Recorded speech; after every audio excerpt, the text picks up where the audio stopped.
In the 1950s, selling a washing machine was not actually about selling a device that could wash your clothes for you. It was about selling a whole lifestyle of leisure in the home, of reducing the labour associated with motherhood and being a wife. But they also then influenced the way that people perceive what a good wife should be.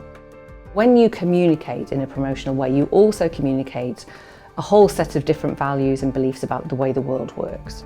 My argument really is that the promotional industries are first and foremost an intervention in the ways that we organise our societies and our cultures. How do we relate to each other? What kinds of hierarchies of identity, what kinds of hierarchies of privilege are they either reinforcing or trying to shift when they communicate with us?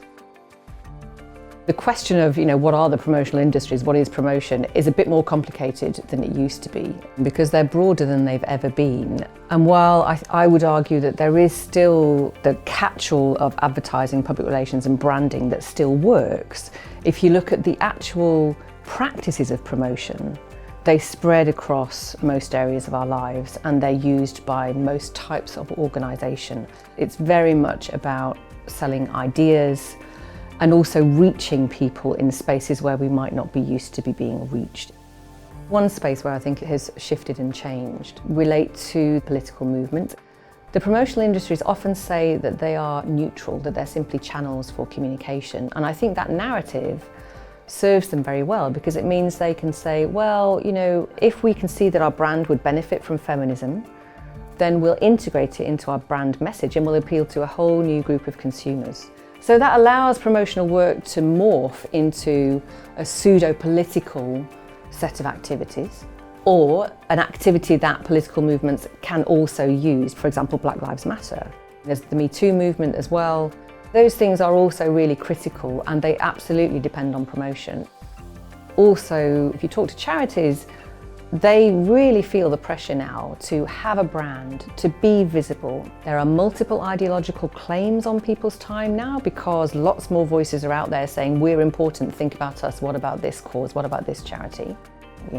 Branding, advertising, public relations work has become really central to the success of altruism. These different languages of the world, the promotional language, the persuasive language, the language of ethics and morality, they all kind of merge into a promotional space. And we also then start to understand promotional work as a perfectly normal way of engaging with people.